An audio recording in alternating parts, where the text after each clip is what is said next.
بسم الله الرحمن الرحيم. الحمد لله والصلاة والسلام على رسول الله. ئەندامێکی بچووک لە لاشەیە کە ڕۆژانە پێویستی بە مەوادی خامە و کاریگەری هەیە لەسەر هەموو ئەندامەکانی تری لاشە، لە تووکی سەرەوە هەتاوەکو قسەکردن، هەتاوەکو ماسوولکەکان، هەتاوەکو دەمار، هەتاوەکو مێشک، دڵ، هەتاوەکو میتابۆلیزمی لاشە و گەرما و سەرمای لەش، کۆلیسترۆڵ، مناڵبوون، عادەی شەهری. ئەندامێک ئەبێ کە کاریگەری هەبێ لەسەر هەموو ئەمانە بە پێستیشەوە، کاریگەری هەبێ لەسەر جۆگەی هەرس و بە خواردنەوە. ئەندامێک کە ئەونا پەل و پووی کێشا بێت ئەبێ لە لاشەیە ئەندامێکی زۆر گەورە بێ، ئەبێت بەڵکێکی زۆر گەورە و بەشێکی زۆر گەورەی لە لاشە داگیر کرد بێ، ئەبێ شتێکی زۆر زەبەلاح بێ. تەسەوڕەکەن ئەم ئەندامە کێشەکەی چەند بێ و گەورەیەکەی چەند بێ و چەند زەق بێ لە ئینسانە.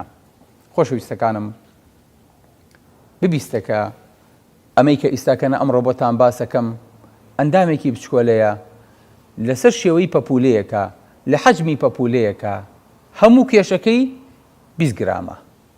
بابزانین 20 گرام ئەکرێت هیچ حسابێک و هیچ وردەکاریەکی هەبێ یاخود لە هیچ شوێنێکی ئەم جسمەوە بخوێنرێتەوە، یاخود دکتۆرەکان ئەو نا ئیحتیمامی پێبن و بزانین ئەم ئەندامە بۆ ئەوە گرنگە و بۆ ئەوە نەخۆشی هەیە و بۆ ئەوە خەڵکی پێداویستی تی ئەکەوێت و بۆچی بەردەوام عەیادەکان جمەیان دێ لە هەموو جۆرە ئیختیساسەکانی تریشەوە لەوانەیە دیسانەوە ڕەبتی کەنەوە بەم ئەندامەوە. با بچینە کلینیکەکەمان و بابزانین باسی چیەکەین. بەڵێ خۆشەویستەکانم، ئەو ئەندامە پەپۆلیەیی کە خی گەورە لە ملی ئینسانە نەخشانوێتی پێوترێت ئەندامی غودەی دەرەقی. زۆر جار ناو کوردەواریە ئەمە پێوترێ غودەی سام یاخود غودەی گریاوی یاخود غودەی هەوایی. ئەمانە هەمووی یەک ناون خۆشەویستەکەم، بۆی کە خەڵک لی تێک نەچێ هەمووی هەر غودەی دەرەقیە. ئەم غودە دەرەقیە ئەگەر کەم ئیشی کرد پێوتێ غودەی کەمکار، ئەگەر زیاد ئیشی کرد پێوتێ غودەی چالاک، ئەگەر زیاتر بوو پێوتێ غودەی سام، گرێتیا بوو پێوتێ غودەی گریاوی. بەڵام ئینسان لە هیچ کاتێکە ناتوانێت ئیستیغنا لە غودە بکات، چونکە ئەم غودەیە شەحنی لاشەیە. زۆر جار نەخۆش دێتەوە حەپەکەی نەخواردووە کە بۆ تەمەڵی غودە بۆمان نووسیوە، ئەڵێ کاکتۆر هەموو لەشم تەمەڵ بووە، بێتاقەت بووم، بێهێز بووم، ئادەم تێک چووە، قژمەوەرێ، شان و ملم مێشێ، قەڵەو بووم کە ئەمە مشکلەیەکی ترە، هیچم پێ ناخورێ، بەرگەی سەرما ناگرم. ئەمانە هەمی پێڵین کچی من مۆبایلەکەتم بەرێ کە مۆبایلەکەمانەیەتی ئەڵێ خوایە بۆ چی بێ؟ ئەلین ئەگەر ئەمە شەحنی نەکەیتەوە ڕۆژێ دوو ڕۆژی لێ دێ، ئەلە وەڵا لە ئیشەکەوێت دێ ئەلین لاشی تۆ شەحنی تیانە. کەواتە ئەمە شەحنی لاشەیە خۆشەویستەکەم. زۆر جا بەنەخۆش ئەڵێم ئەگەر دۆلارێکت پێ بوو پێویست دەکات نانی پێ بخۆ یاخۆت حەبی غودەکەی پێ بکڕی، حەبی غودەکە بکڕە و نانەکە مەخۆ. ئەمەیان زەڕوترە لە نان خواردن بۆ، چکە ئەوەی کە نانەکە ئەسووتێنێ ئەمەیە. هەرچی نەخۆشیشە سوبحان الله بە بۆنەی کێشەی ئەم غودە بچکۆلەیەوە دەرەکەوێت لە لاشی ئینسانە کە هەموو حەجمەکەی لە پیاوە 20 لە 40 تا 25 گرام، درێژەکەی 5 بە 3 بە 2. ئەو غودە بچکۆلەیە ئەو کارە گەورەیە بۆ ئینسانەکە، مەگەر بەس خوا بۆ خۆی بزانێ وردەکاری ئەم غودەیە لە چیایە، مەگەر تەنها بۆ بەس خۆی بزانێت چۆنی خەڵق کردووە لە تونۆکێک ئاو، چۆن ئەم غودەیە ئالێ ڕێنەیان نەخشانوێتی چێ بیری لەوە ئەکردەوە ئەگەر غودە نەبوایە ئەندامێکی ئاوا بۆ ئینسان زیاد کا یاخود دەرمانێکی بۆ ئیزافە بکە، هیچ کاتێک بەبیری هیچ کەسێکا نەئەهات. چۆن ئەم غودەیە کە یۆد وەرەگری لە لاشەی تۆیە و یۆدەکە بڵاو بێتەوە بە هەمووی خوێنە گێنێتە هەموو لاشە، بەس ئەمە تاقەیەکی هەیە لە 95 یۆد هەمووی لە خۆیان گڕێات و کۆیەکاتەوە، نیاڵە بە هیچ لایەکی ترا بڕوە. بۆیە یۆد کەرەسەی خاوی ئەم ئەندامە گرنگەیە کە ئینسان پێویستە لە ڕۆژەکان نزیکی 100 مایکرۆگرام بخوات.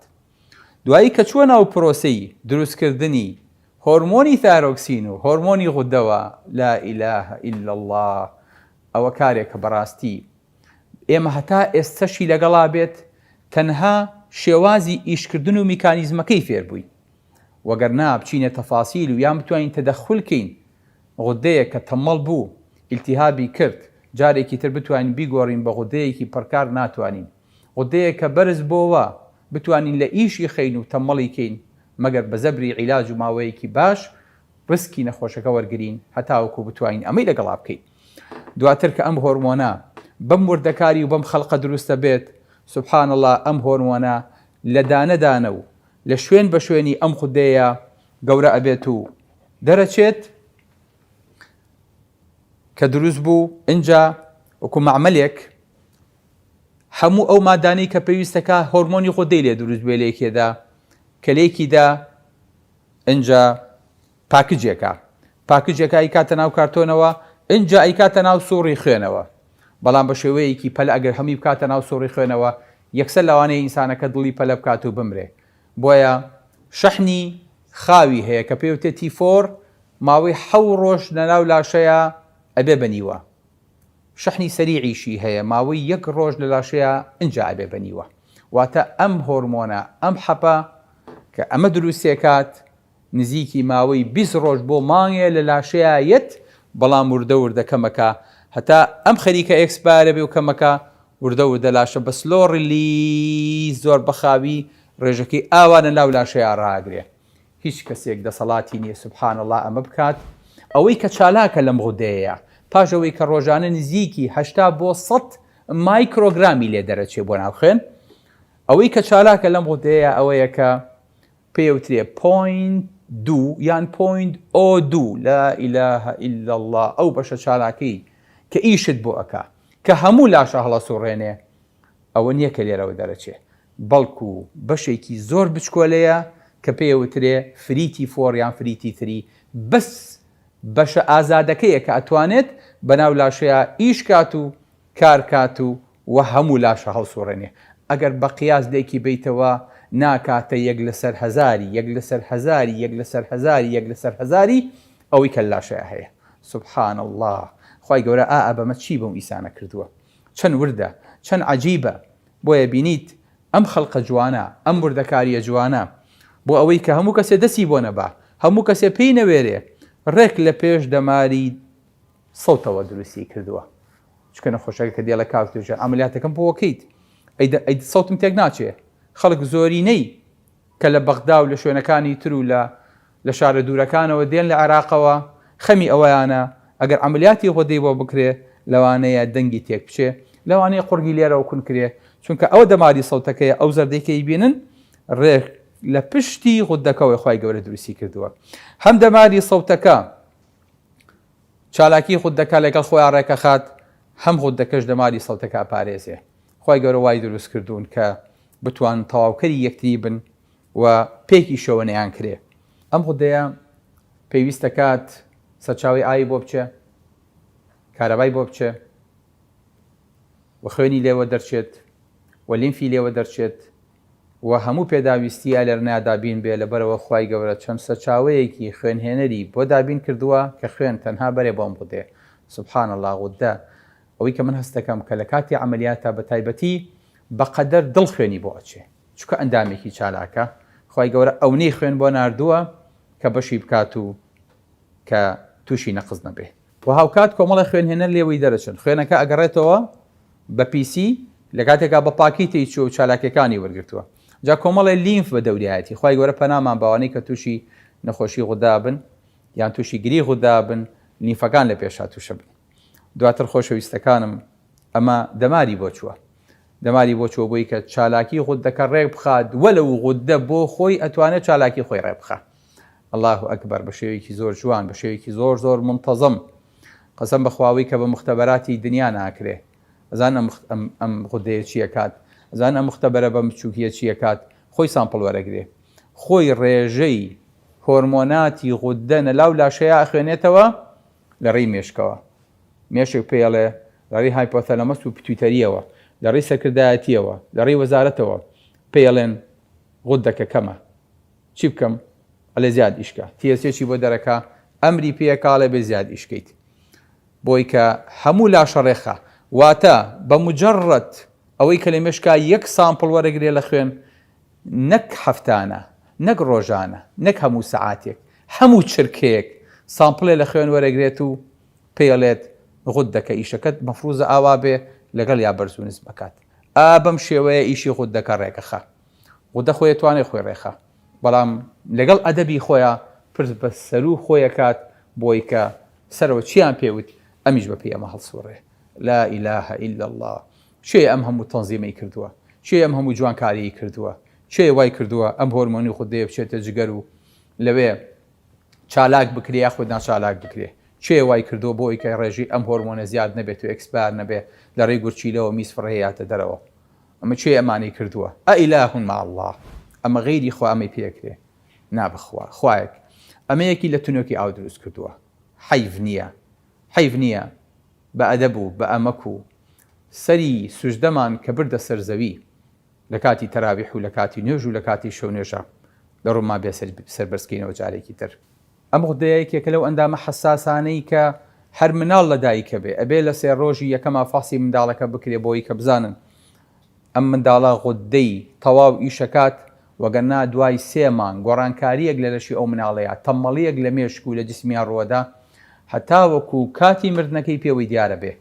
بۆیە بە لەدایکبوونی مناڵ ئەبێ فاسی غودەی بۆ بکرێ بۆی کە بزان غودەکەی تەواو ئیشەکات بۆ ئەوەی کە بەجێ نەمێنێ، بۆی گەشەی دوانەکەوێ، بۆی کە مێشکی تەمەڵ نەبێ.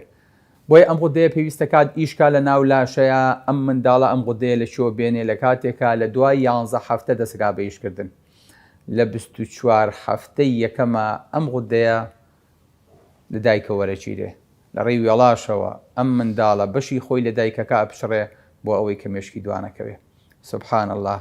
دواییش کە لە دایک بوو ئەنجا یۆد لە ناو شیرا هەیە بۆی کە مناڵەکە پێی گۆش بێت و پێی گەورە بێ و خۆی ئەتیمات کاتە سەر خۆی و غودەکەش لەگەڵ گەورە بوونا سبحان الله گەورە ئەبێ. بۆیە زۆر جار مناڵ کە خەریکە باڵقە بێ دایک و باوکی هێن ئەڵێن کاکتۆجان ئەها غودەکەی گەورە بووە، ئەوەیە کە پێوتێ غودەی هەوایی و ئەوێت غودەکە بەشی لاشەکە بکە بۆیە لەگەڵ گەورە بوونی مناڵەکەیە ئەمیش گەورە ئەبێ. لا إله إلا الله. خۆشەویستەکانم ئەم ئەندامە قەدری نازانیت هەتاوەکو لە دەستە نەچێت کە لە دەستی چوو زەحمە نەبێ چۆ فاسەکان بۆ مامی خۆکە و بۆم بێنەوە هیچ ترسێکی نییە. تەنانەت ئەگەر گرێشی تیا بێ ئێمە پەنا بۆ ئەو نابین کە هەموو غودەکە لابین، زۆر جار لایەکی غودەکە لابین بۆی کە لاکەی ترە بۆ بمێنێتەوە و کێشەیەکی تیانە بە پشتیوانی پەروەردگار. غودە خۆی چەند جوانە، نەخۆشەکانیشی هەروە جوانن و قابلی چارەسەرن وەجێی ترس نین بەشە تێ نەخۆشەکە پابند بێ بە ڕێنمایی پزیشک و عیلاجەکان بخوا. ئێستش ئەزیێت کێشە فاسەکانە بۆ ئەنێرم ئینشاءالله سۆنەرێکیشم بۆ بکە پێچێت تاوەکو ئەمانە ئەکەیت دواتر بە پێی پێویست چارەسەر بۆکەین بە پشتیوانی پەروەردگار و خوای گەورە شفات بە. ئەوە نیعمەتی غودەیە کەوامان لێ کات ژیانێکی ڕۆژانەی ئاسایی بەرینە سەر و بێپێویست بین لە هەموو ئەو دەرمان و فەحس و عیلاجانەی کە بۆ نەخۆشە نووسێ. وەگەرنا بە مجرد بەرزبوونەوەی غودە پێویستە کات ئەم عیلاجە بۆ ماوەی ساڵێک تا 3 ساڵ بخورێ، لەوانە پێویستکە ڕۆژانە 18 دەنگ لەمە بخورێ، چەندە دنکێکی تر لەمە بخورێ و دەرمانەکانی تریش. پاشانیش کاگەیتە بن بەست لەگەڵ غودەکەیە پێویستە کات نشتەرگەری بۆ بکرێ و بە عملیاتێکی قورس غودە لا ببرێ و دواتر نەخۆشەکە بخرێتە سەر عیلاج هەتاوەکو ماوە، هەتاوەکو لە ژیانە بێت ئەبێ ئەم چارەسەری تریان بخوا ڕۆژانە دەنکێک. زۆر بەلای نەخۆشەوە قورسەکە کاکتۆر هەتاوەکو ماوم ئەبێ ئەم دەرمانە بخۆم، بەڵێ ئەبێ ڕۆژانە دەنکێک یان چەند دەنکێک ئەلەم حەپانە بخۆی بۆ ئەوەی کە قەرەبی غودەکە بۆ بکاتەوە. ئەم حەپوو دەرمانانەش لە فەراغەوە نەهاتوون، ئەمە تورکی و ئەمە بەریتانی و ئەوەیان ئەڵمانی و ئەوەیان ئەژنەبی و ئەمانە هەمووی شەریکی ڕەسین و عیملاق دروستیانەکات، هەمویان خەبیر و شارەزا و پسپۆڕ و مختەبەر و ئەجهیزە و معامیلی زۆر زەخم و گەورە لە پشتیانەوەیە. بۆیە ساڵی 1991 کە نەیانەزانی غودە چییە و ئەوانەیانە بینی کە غودەیان نەقسە ئەهاتن پوختەی ئەوەی کە لە مەڕ وەرەگیرا ئەیان کردە ناو ئینسانەکەوە بۆ ئەوەی کە تامی شتێک با پێی بوو تێ غودە. ساڵی 1990 کۆخەر شتێکی دۆزیەوە کە پێی وترا غودە، کە پێی وترا ڕژێنی پەریزادە. لەسەر ئەمە تەنها شوێنەکەی ئیشەکەی ئەمەلیاتەکەی دۆزیەوە، ئێستاشی لەگەڵا بێ ناوی ئەمەلیاتەکە بە ناوی خۆیەوەیەتی و لەسەر ئەمە جایزەی نۆبڵی وەرگرت. زانن جایزەی نۆبڵ لەسەر لابردنی غودەیەک کە تەنها ناتوانین ئێمە تەنزیمی ئیشەکەی بکەین وەرەگیرێت، بەڵام بیری خوایەک و خالقێکمان نییە کە هەموو ئەم ئەندامانەی بەفری بۆ دروست کردوین و ئیشمان بۆ کات و پێویستی کردوین لەوەی کە ڕۆژانە بە دوای دکتۆر و حەپ و دەرمان و فەحس و خۆمان بە نەخۆش و کەم ئەندام بزانین.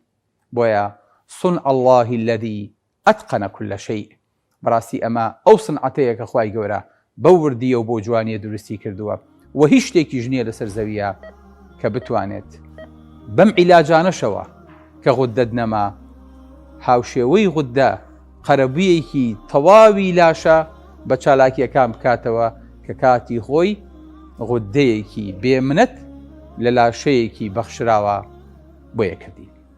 سلام علیکم وەرەحمەتوڵڵاهی وبەرەکاتوه.